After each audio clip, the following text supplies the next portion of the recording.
Assalamualaikum warahmatullahi wabarakatuh. Perkenalkan, nama saya Husnul Hidayah, NIM T2017-8094 dari kelas Biologi 2. Di sini saya akan menjelaskan tentang perusakan lingkungan.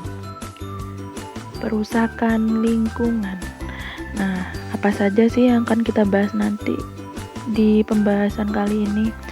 Yang pertama, nanti kita akan bahas tentang konsep dasar dari perusakan lingkungan. Nah, terus yang kedua, nanti kita akan bahas tentang jenis-jenis dari perusakan lingkungan. Nah, lanjut yang ketiga ya.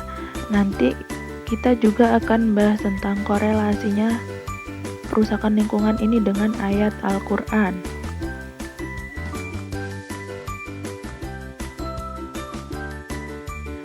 Nah, apa saja sih jenis-jenis dari perusakan lingkungan itu? Yang pertama ada perusakan akibat faktor alam. Yang kedua, perusakan buatan. Untuk korelasinya yaitu dengan Al-A'raf ayat 56. Selanjutnya, yang pertama kita akan bahas tentang konsep dasar dari perusakan lingkungan. Perusakan lingkungan adalah tindakan yang dapat menimbulkan perubahan langsung atau tidak langsung terhadap sifat fisik atau hayati lingkungan yang dapat menyebabkan lingkungan itu kurang atau bahkan tidak bisa berfungsi lagi dalam menunjang pembangunan yang tidak berkesinambungan. Nah, itu contoh dari perusakan lingkungan ya. Nah, yang kedua yaitu jenis-jenis dari perusakan lingkungan. Tadi ada dua ya.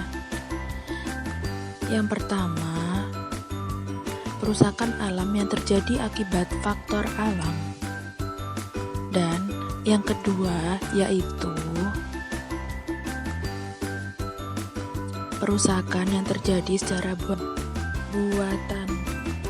Nah, langsung saja kita bahas yang pertama yaitu perusakan yang terjadi akibat faktor alam. Nah, apa sih perusakan yang terjadi akibat faktor alam itu? Yaitu kerusakan terhadap lingkungan hidup yang disebabkan oleh faktor alam. Kerusakan ini terjadi secara alami tanpa campur tangan manusia. Peristiwa tersebut terjadi di luar pengaruh aktivitas manusia, sehingga manusia tidak mampu mencegah terjadinya kejadian tersebut. Nah, itu contohnya yang pertama, letusan dari gunung berapi. Yang kedua, banjir. Itu kan bencana alam yang tidak disebabkan oleh manusia ya, dan hanya Allah yang bisa membuatnya. Dan yang terakhir, ada peristiwa gempa bumi. Nah, 3 peristiwa itu merupakan perusakan yang terjadi akibat faktor alam atau terjadi secara alami tanpa bantuan manusia.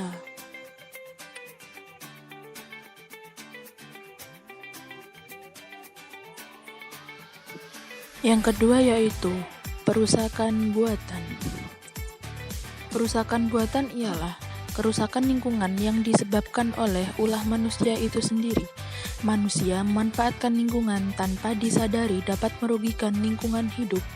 Contohnya di sana sudah bisa dilihat ya. Yang pertama ada penebangan hutan secara liar, yang kedua ada orang yang membuang sampah sembarangan, dan yang ketiga limbah industri.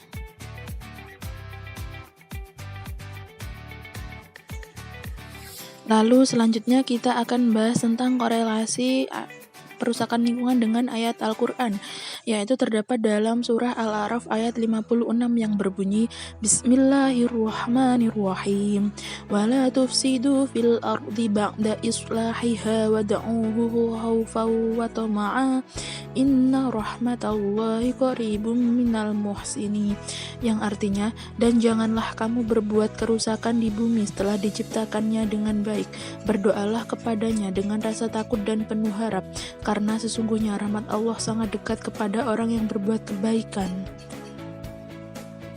Berikut ini merupakan contoh grafik dan diagram dari perusakan lingkungan.